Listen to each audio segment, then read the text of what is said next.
Bênção e maldição. Olá, espero que você esteja bem. Nós estamos aqui mais uma vez para darmos continuidade ao estudo do livro de Deuteronômio. Hoje, Deuteronômio capítulo 28. Mas antes é necessário que eu faça alguns pedidos.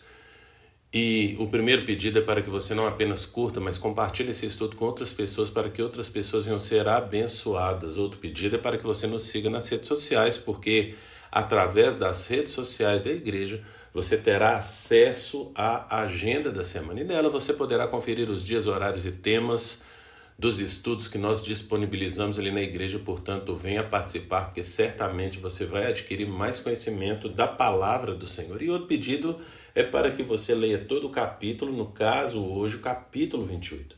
E depois desses pedidos, eu quero ler aqui dois versículos, versículos 58 e 59, que diz: se vocês não seguirem fielmente todas as palavras dessa lei escritas nesse livro, e não temerem este nome glorioso e terrível, o Senhor, o seu Deus, Ele enviará pestes terríveis sobre vocês e sobre os seus descendentes, desgraças horríveis e prolongadas, doenças graves e persistentes. Portanto, o que nós percebemos aqui no final aqui desse capítulo 28 de Deuteronômio é a respeito então das consequências das pessoas que não observarem, ou seja, que não cumprirem ali as palavras desta lei. E como nós já falamos anteriormente no estudo de Levítico, capítulo 26, vale a pena você dar uma olhada lá, né? Se você não ouviu o estudo, voltar lá no estudo de Levítico 26. Se você ouviu, vale a pena ouvir novamente, porque quando fizemos o estudo de Levítico 26, falamos que Deuteronômio 28 era bem parecido, a proposta era a mesma. Então, qual que é a proposta que a gente percebe aqui, que foi falado lá atrás, mas que também a gente percebe aqui no estudo do capítulo 28.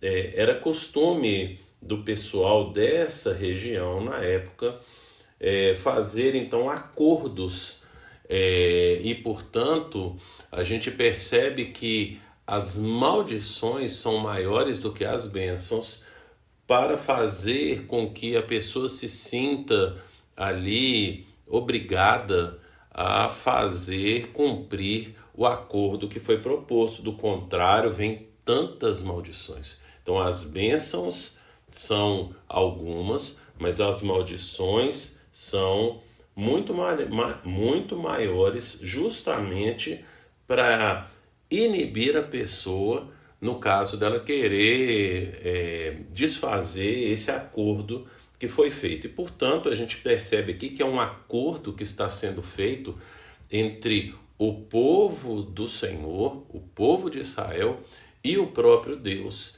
E o Senhor está falando que aquela pessoa, então, que descumprir a sua parte, virá toda essa maldição. Então, nós percebemos aqui ao longo desse estudo, como falamos no estudo de ontem, que os primeiros 14 versículos aqui vão tratar a respeito das bênçãos, e aí do versículo 15 até o versículo 68 das maldições. Mas como tratamos ontem, vai falar aqui do versículo 3 até o versículo 6 a respeito aqui das bênçãos do Senhor. Portanto, no caso das bênçãos aqui que foram proclamadas, e falamos, como dissemos ontem, né, no estudo de ontem do capítulo 27, então ali vai falar a respeito das bênçãos, né, de 6 tribos vão ficar ali no Monte Gerizim, profetizando ali as bênçãos, e depois 6 outras tribos que vão ficar ali então no Monte Ebal, pronunciando ali, portanto, as maldições. E o que nós percebemos, portanto, aqui das bênçãos, que estão aqui no capítulo 28, né? Porque no capítulo 27 vai tratando só a respeito das 12 maldições que estão constando ali no capítulo 27, mas aqui no capítulo 28, do versículo 3 até o versículo 6, vai falar a respeito, então, da bênção com relação ao local, né? Então, vai falar a respeito de todos os lugares ali da terra. Depois também vai falar a respeito da fertilidade, não apenas dos humanos, mas também da cultura, da pecuária. Depois vai falar também ali a respeito da plenitude, né, a abundância de alimento. E depois a respeito do tempo, a respeito então desse tempo abrangente, então que eles vão desfrutar por longo tempo, longo período. E depois ele vai tratar que a partir do versículo 15 das maldições, e também vai tratar, portanto, ali de 6 tipos de maldição. Assim como teve as bênçãos aqui do versículo 3 até o versículo 6, depois ele vai tratar a respeito das maldições. Então, maldição na terra de Canaã, ali do versículo 20 até o versículo 44, depois a respeito do aumento, né? Então, aumento da maldição na terra de Canaã, da terra de Canaã eu falei aqui, né? Do versículo 20 até o versículo 4, das maldições sofridas, então, diante dos cercos, que é do versículo 45 até o versículo 61, depois a respeito da maldição no exílio, do versículo 64 até o versículo 67, e depois a respeito, então, desse exílio final, que é retornar ali para o Egito, que está no versículo 68. Portanto, 6 bênçãos, 6 maldições, isso que são propostos aqui, que fica bem claro, mas como nós falamos, então, não é verdade? Era costume, portanto, do povo aqui da época, de fazer esse tipo de tratado. Então, nesse contrato que eles estão fazendo, estipular mais maldições, porque você vai perceber que as maldições são longas, né, extensas, e bem, vai pegar e vai esmiuçar bem essa maldição. Então, vai aprofundar em cada uma dessas maldições, justamente para fazer com que o povo venha a ser inibido a não quebrar esse contrato este que está sendo feito aqui com o Senhor. Mas algo que a gente percebe, não é verdade, ao longo do estudo, é a respeito desse Deus misericordioso que é tratado aqui, né, no Pentateuco. O tempo inteiro vai falar a respeito desse Deus que ama esse povo. Portanto, a gente compreende que existe uma possibilidade, não é verdade, da gente poder falar algo que não está explicitamente, não há um versículo específico na Bíblia falando, mas é a respeito então de que Deus é amor, mas ele também é fogo consumidor. E nós não temos um texto bíblico trazendo essas duas coisas, apesar disso ser verdade. Portanto, nós percebemos que Deus é amor quando nós lemos, por exemplo, em João 3,16, que Deus amou o mundo de tal maneira que deu seu Filho unigênito para que todo aquele que nele crê não pereça, mas tenha a vida eterna. Mas lá em Hebreus, capítulo 12, lá no versículo 29, mas eu quero começar no 28, fala assim, então Hebreus 12, 28 e 29, vai falar assim: portanto, já que estamos recebendo um reino inabalável, sejamos agradecidos e assim adoremos a Deus de modo aceitável, com reverência e temor, pois o nosso Deus é fogo consumidor. Portanto, juntando esses dois textos, né, aqui de Hebreus 12, 28 e 29, com João 3,16, a gente pode afirmar então que Deus é amor, mas ele também é fogo consumidor. E, portanto, nós percebemos uma fala ali do profeta Ezequiel, lá em Ezequiel capítulo 33, eu quero ler aqui o versículo 13, que fala: Se eu garantir então aqui palavra do Senhor. Portanto, vou começar no versículo 12, mas o que eu quero destacar é aqui no versículo 13. Por isso, filho do homem, diga aos seus compatriotas: a retidão do justo não o livrará se ele voltar para a desobediência. E a maldição do ímpio não o fará cair se ele desviar dela.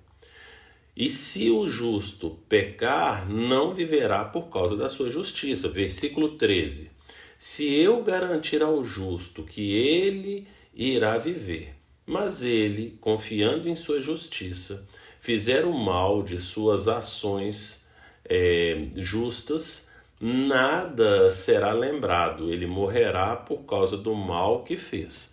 Numa outra tradução vai falar: se eu falar para o justo que certamente ele viverá, mas ele fizer o mal, então certamente morrerá.